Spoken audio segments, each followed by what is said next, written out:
Hi guys, welcome back to my channel. For today's video, we're going to make a simple pasta salad. So first, let's put the cooked pasta in the bowl. And let's add some oil for the texture guys, para hindi siya magdikit-dikit. Kaya kagaling lang to sa luto. Ayan, magdikit talaga yan. So and then let's mix it. Ayan guys.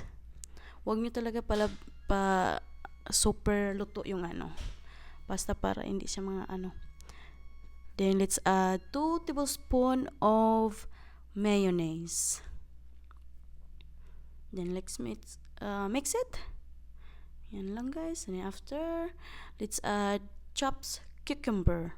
Ayan, i-chop nyo talaga na maliliit para pantay-pantay yung natin ito kasi marami kasi itong pasta natin. Yung kunti lang yung cucumber natin. So, kinachop ko na maliliit. Ayan, ganituhon nyo siya.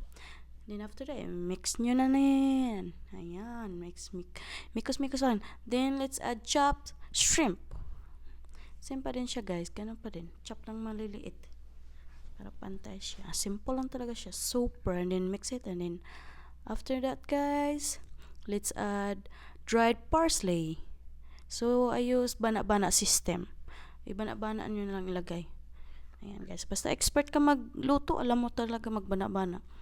Oh, ito. Let's add black pepper. Ground black pepper. Ayan lang siya guys.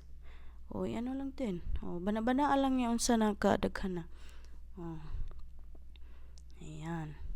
Then, mikos-mikos. Then, let's add Parmesan cheese.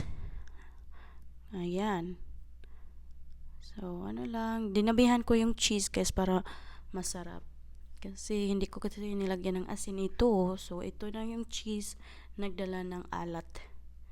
Ayan. So, maalat na din yung para malasa talaga.